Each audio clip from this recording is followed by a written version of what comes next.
The truth is, I've never really been an exercise person without some cajoling, but I think I might be becoming one. After the birth of my second child in 2021, I was in a really bad place both physically and mentally. But it was the sudden loss of physical ability that really scared me. Pregnancy can be very hard on your body, and it had been very hard on mine. And at the time, we were dealing with a reflux baby. I could barely get through each day, let alone think about regaining some of my physical strength. And getting and staying fit and healthy at that time was completely not on my radar. To be honest, we spent most of that first year in complete survival mode. So last summer, when I was approached by Copilot to do a video with them, I was really excited because my baby was almost a year old at that point, and I was definitely in a place where I had the capacity to even think about starting on a sort of health and fitness regime again. And more importantly, I was ready to commit to something, so that was quite a serendipitous moment there. It was a daunting prospect, to be honest, because as part of the requirements for that video, I had to do a certain number of workouts in a certain time frame. I hadn't done very much for at least a year and a half at that point. And pregnancy had been very, very hard on my body second time round. So I definitely had a lot of thoughts kind of like, oh my gosh, I just signed a contract to represent a coaching and workout program and I hate exercise. To be honest, I was kind of shocked at how hard movement was for me, even 1 year postpartum. You have to understand, I was a gymnast. I've always been very mobile. I did ballet, I did pole, I did yoga and Pilates, and now I was in a situation where I'd put on a lot of weight very quickly in the last 2 months or so of pregnancy, so much so quickly that it hurt. And I had a lot of hormonal problems as well, all kinds of new pains and symptoms, and my baby had clearly cannibalized most of my muscle mass during her time in utero. But the fact that I was in such poor physical condition made me really realize something, that all my previous approaches to exercise were not going to work this time. I was now at the total mercy of my body, whether I liked it or not. And now, in order to get these number of workouts done, in order to do the video, in order to fulfill my then Contractual obligation to exercise. that's real motivation. I had to reevaluate my whole relationship with exercise, and as it turns out, it was never really that healthy to begin with. While sports like gymnastics certainly teach you how to train and keep you in good physical condition for the most part, they also have a tendency to kind of mess with your head, especially the way that training used to be done back in the day. I don't know how much has changed, but also when it comes to actually listening to your body. And on top of that, this mindset of sort of pushing yourself so hard is something that I really believed in for most of my life, because that's what everyone had told me that I had to do in order to see progress. Throughout the years, I had developed a complex mental interconnectivity between sport, exercise, body image, feelings of inadequacy, winning, losing, pushing, hurting, humiliation. Any attempt at exercise could randomly push any one of these emotional buttons and had the potential to ruin my mood for the rest of the day. So I started exercising again, for the video, but also for myself. The video came and went, but I ended up sticking with Copilot and the commitment that I'd made to myself. And this is the story of what happened in the 9 months after that. So what exactly is this Copilot?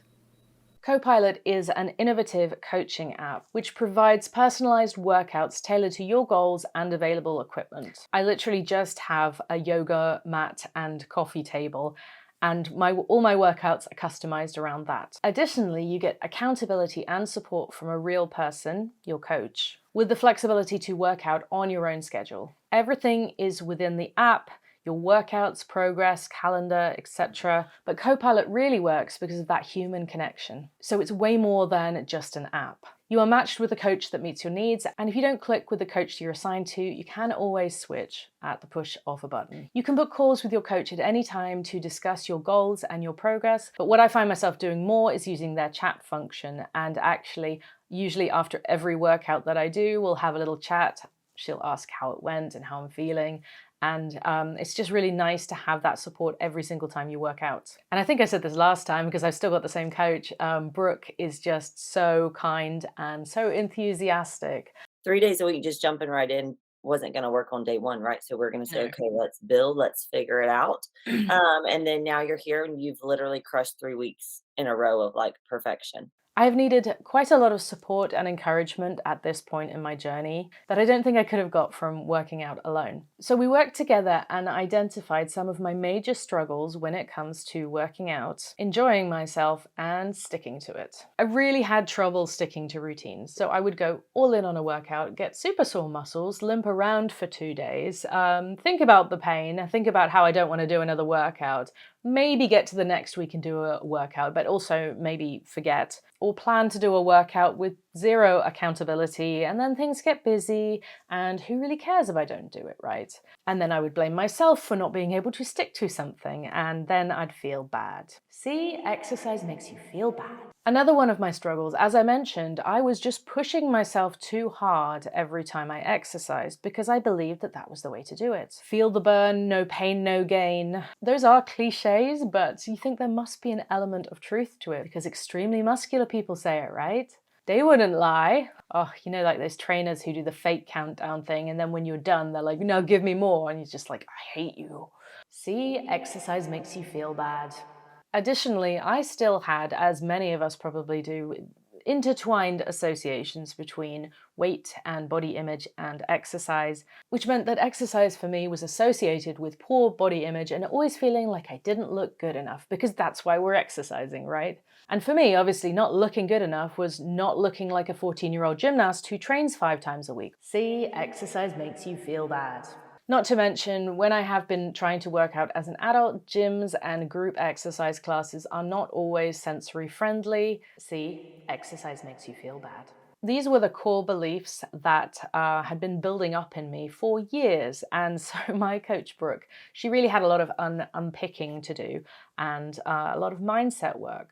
So we started with building routines and consistency. We actually started out really slowly and focused on habit formation over intensity.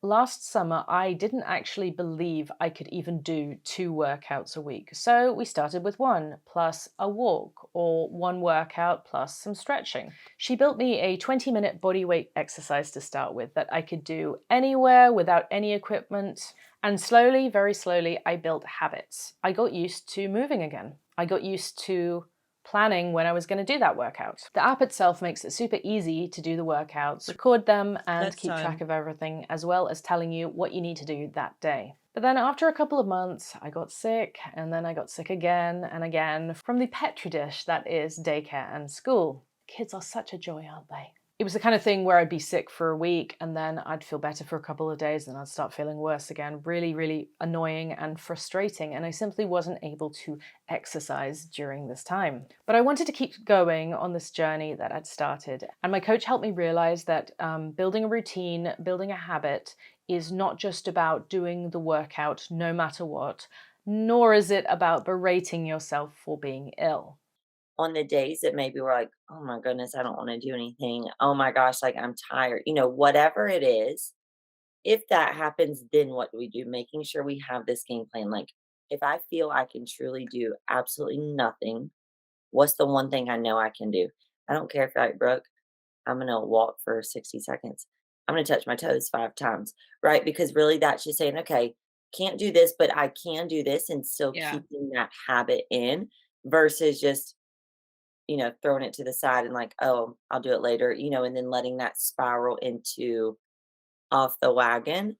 Brooke built me a program with an ideal workout week, but she made me a whole bunch of extras that built in some flexibility to the program that I could pick out on the days where I wasn't really feeling well or I slept badly. And this was so that I could keep the habit going more than anything. And the habit is way more important than the workouts, I swear. When I had this period of illness last year that actually ended up lasting for about 6 weeks, it was pretty bad. My workouts were sometimes 10-minute walks around the block. Sometimes I did 5 minutes of stretching. But finding ways to stick to the habit, even when I wasn't doing the exercise, helped me get to December. I started feeling better, and I already had the habit ingrained in me. So when I did feel better, it was almost easy to start exercising again because I didn't have this additional hurdle of building up the habit. I could just exercise when I'm used to doing something anyway. For those of us who are neurodivergent, who have chronic conditions or disabilities, life is always going to have ups and downs, and you just can't expect yourself to be perfect throughout. You have to plan for the ups and downs. And the consistency and support I get from Copilot allows me to navigate this so much easier. But around Christmas last year, I had this sort of epiphany that I had been ill long enough. And aside from now starting the vitamins and the mushroom coffee and all that, I recommitted to my exercise goals. I was feeling better. I thought, okay, I have to be working out now. I have to do this properly. And at that point, I did that very first 20-minute body weight workout that my coach had made for me back in June, just to see how it felt. And even though I felt like I hadn't really been doing very much for an extended period, I hadn't really been properly working out after all, I was amazed. I remembered how much I'd struggled with these exercises when we first started, and now they felt almost easy. And believe it or not, it sometimes takes me a really long time to get the message, but it was only at that point when it finally clicked what my coach had been telling me for months. Each workout or each time that you activate a habit, it's like depositing money in a savings account. Sometimes you are going to be putting in 10 cents, sometimes $1, maybe even sometimes $100, but everything adds up and everything counts. And no amount is too small to count. And using that principle with exercise makes you really start to value the small things that you can do for yourself. So I started counting the small things and noticing the difference. One day I was wanting to get up from the sofa and I felt my core activate and magically lift me up without having to grunt or rock myself out. People who have been pregnant will probably know what I'm talking about there. And that was a really core moment for me. Core moment, yeah, I get it. But the more I worked on this principle that exercise can have a really big impact with consistency and you don't have to beast it all the time, the more I was able to stick to the routine. And the more that I stuck to the routine, the less I suffered from muscle soreness, and the more I stuck to the routine. Let's talk about enjoyment now. Before I started this journey, I very rarely got that endorphin rush that so many people told me about when I exercised, even when I was younger and much more active. So I kind of believed that it was fake and I was somehow built in a way where I was just never going to feel that and exercise was never going to be awesome and enjoyable for me. And these beliefs started to shift around January this year after I'd recommitted to my health. I started upping my workouts to 3 times a week. This is a reasonable amount of working out 3 times a week, about 30 minutes each. And one day, all of a sudden, the house was empty. I had my music on really loud. I finished my cardio set and I'd gone on to the rest. And I was just like, like my body was absolutely euphoric. And I was like, wow, this is finally it. I'm high on exercise, really? It's happening to me now? And that was the start of when I really noticed the psychological impact that regular exercise was having. I was happy after my workouts and remained happy for most of the day. Not just fine, but happy. My anxiety levels significantly reduced, and I found that my mood was much more even throughout the week. And this was all great. It was going in a really great direction. The thing I still struggled with a little bit was getting bored in the actual workouts.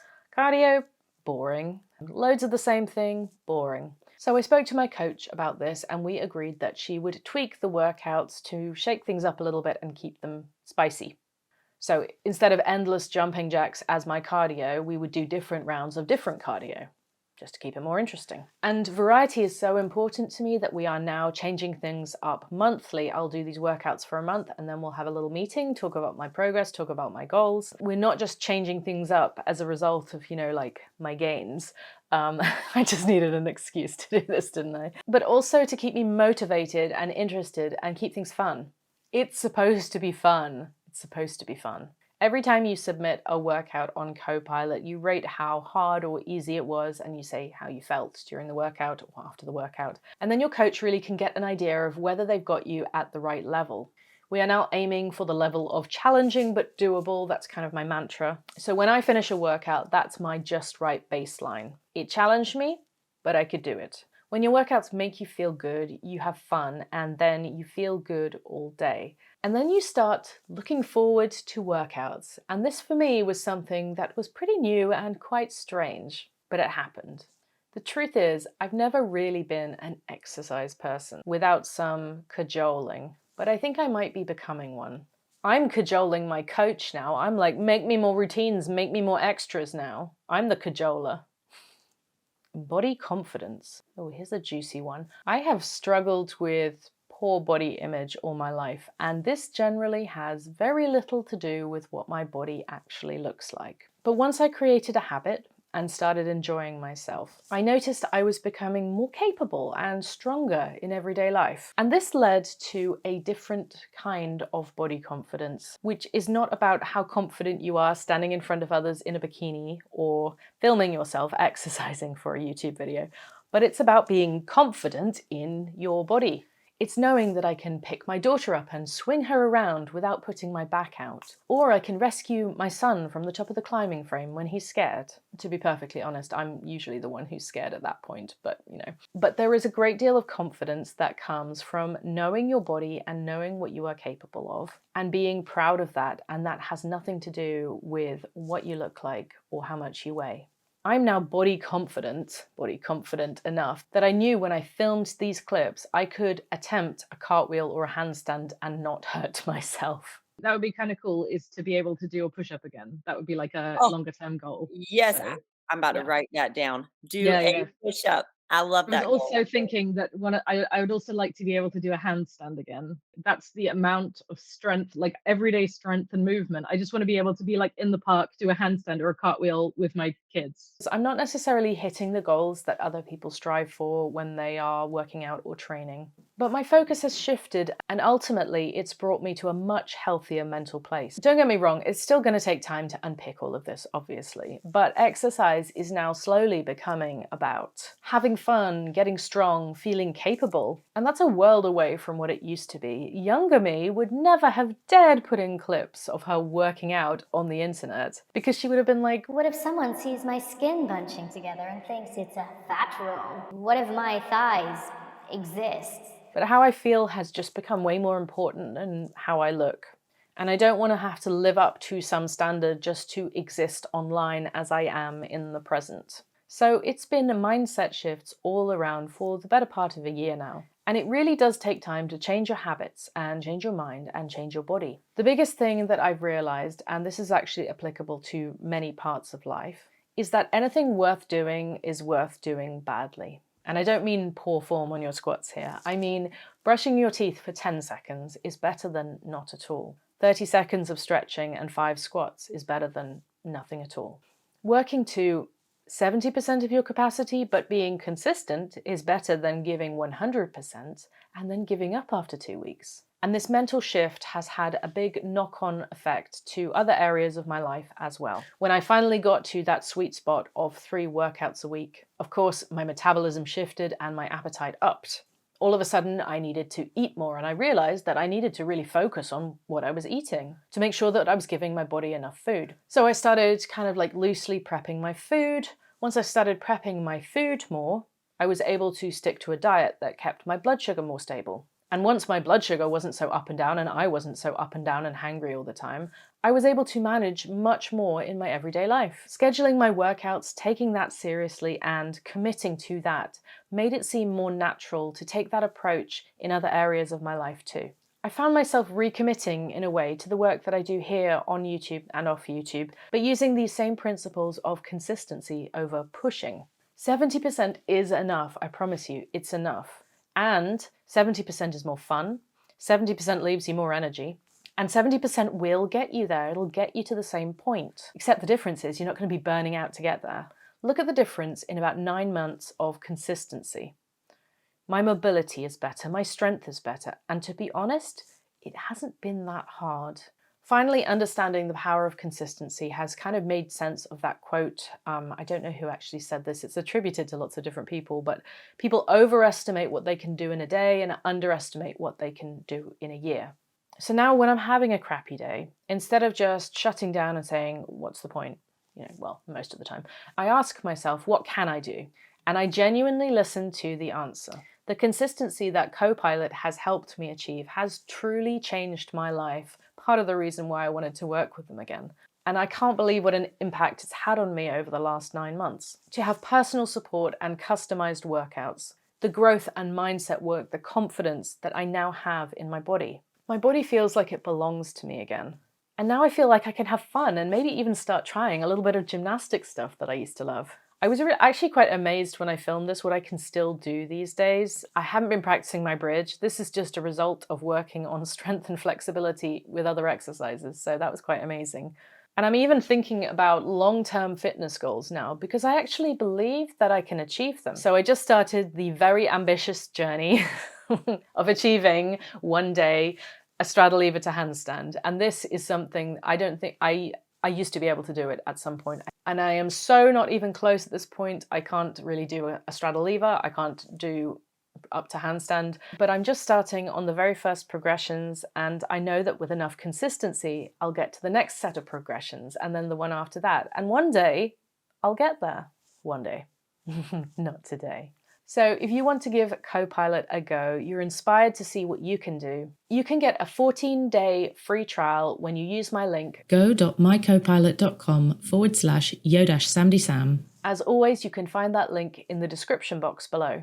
You can get matched with a coach straight away, try it out, and see if it helps you as much as it's helped me. It's sad for me that only now am I starting to realize that working out can actually be enjoyable. But I'm honestly so grateful for the support from Copilot that's helped me on my journey so far, and really looking forward to seeing what I can achieve in the next 9 months. I don't know if I'll be able to get to straddle lever to handstand, but maybe. I really hope that you enjoyed this video and got something out of it. It's been quite a vulnerable thing to talk about all my insecurities and then put it in a video and hope that as many people see it as possible. But regular exercise has honestly changed my life, improved my mental health, and so I was really delighted to get a chance to talk about it and also get a chance to talk about Copilot. See you next time. Bye. My stomach's rumbling now. Almost lunchtime. I literally just have a yoga and a coffee mat? No, a yoga table and a coffee mat. Click of a button. Not on a phone, you won't. You don't really push either, but it was time to start exercising in me. Exercising in me? What? And these beliefs started to and ultimately. See if I can do a full push-up then. That's fine, that's a good push-up. Go on, do another one. No, I can't.